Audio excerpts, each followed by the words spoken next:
Hi everybody, it's Dandruff with your news cartridge for Tuesday, September 18th, 2018.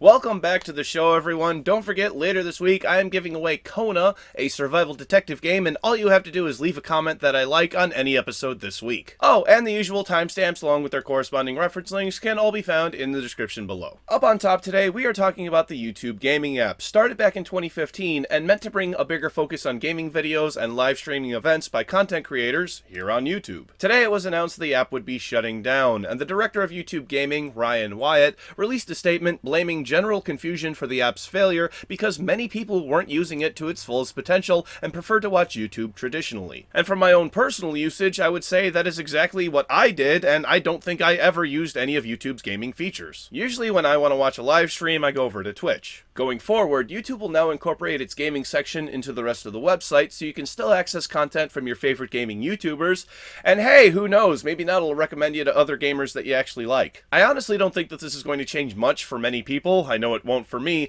but let me know your experience with the YouTube gaming app, and that includes if you've never used it at all. Moving right into release announcements, we have a new Switch bundle paired with the free-to-play powerhouse Fortnite Battle Royale, and don't forget that includes free online multiplayer. Included as an exclusive skin you can only get with a Switch, along with 1,000 V-Bucks to spend on cosmetics. Also coming to the Switch is Sega Mega Drive Classics, featuring over 50 games from the Genesis, arguably Sega's most successful system. Announced for PS4 and Switch is PuyoPuyo Tetris eSports Edition, coming to Japan on October 25th. And then finally, we have a delay on the upcoming Forsaken Shores DLC for Sea of Thieves by 8 days. Instead of September 19th, it will now release on the 27th. We have some backwards compatible news today with Brutal Legend from Double Fine Entertainment coming to Xbox One, along with another game that nobody's ever heard of before, Greg Hastings Paintball 2. Moving on from there, we have the not so nice news of Capcom Vancouver, the studio responsible for the Dead Rising series, shutting down completely. This was not done hastily, as the company is very aware it will take a huge hit in losses to the tune of around 4.5 billion yen, which is around 40 million US dollars. This pretty much means the Dead Rising series has come to an end, or it's going to be a very long time before another one is made. Capcom has indicated one of the reasons they have done this is to move all of their studios back to Japan. Let me know if you are a fan of the Dead Rising series in the comments below. Finally today, every now and then I see something that is somewhat closely, loosely related to video games, and today would be one of those days. Net neutrality does not affect gaming directly, but it does affect the internet as a whole, because if they wanted to, internet service providers could create fast lanes to charge you more to get your internet traffic to where you want it to go quicker, and that includes any and all gaming platforms, including console. After the FCC repealed most of what net neutrality stood for, state governments have started to take it upon themselves to ensure a fair and open internet. California recently just passed a net neutrality bill, which the head of the FCC, Ajit, has said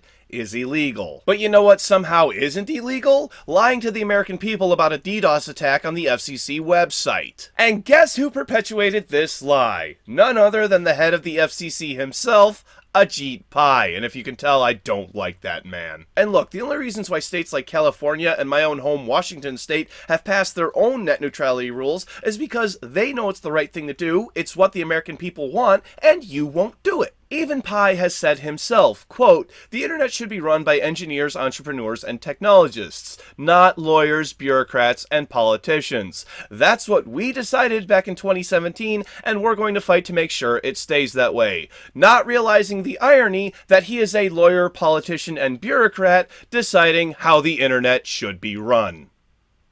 I have decided this is the best part of the show. It's time for tomorrow's game releases. For PC, Age of Viking Conquest, Meet Possible, Chapter 1.5, Under Hero, and Jump Stream. For Xbox One, Hover, and League of Evil. For Nintendo Switch, Siegecraft Commander. Thank you very much, everybody. This has been News Cartridge. I am Dandruff. I will see you tomorrow. And I was just recently fired from my job at a keyboard factory. They said I wasn't putting in enough shifts. It was also a political issue, and they said I needed to put some space between the alt-left and the alt-right. Click up here to watch today's bonus episode, where I explain my hatred for Double Dragon. Click down here to watch yesterday's episode, which is about 15 countries plus one US state congregating to talk about loot boxes. Those links are in the description down below, and click over here to subscribe to my wonderful, wonderful channel. Thank you. See you tomorrow. Bye-bye.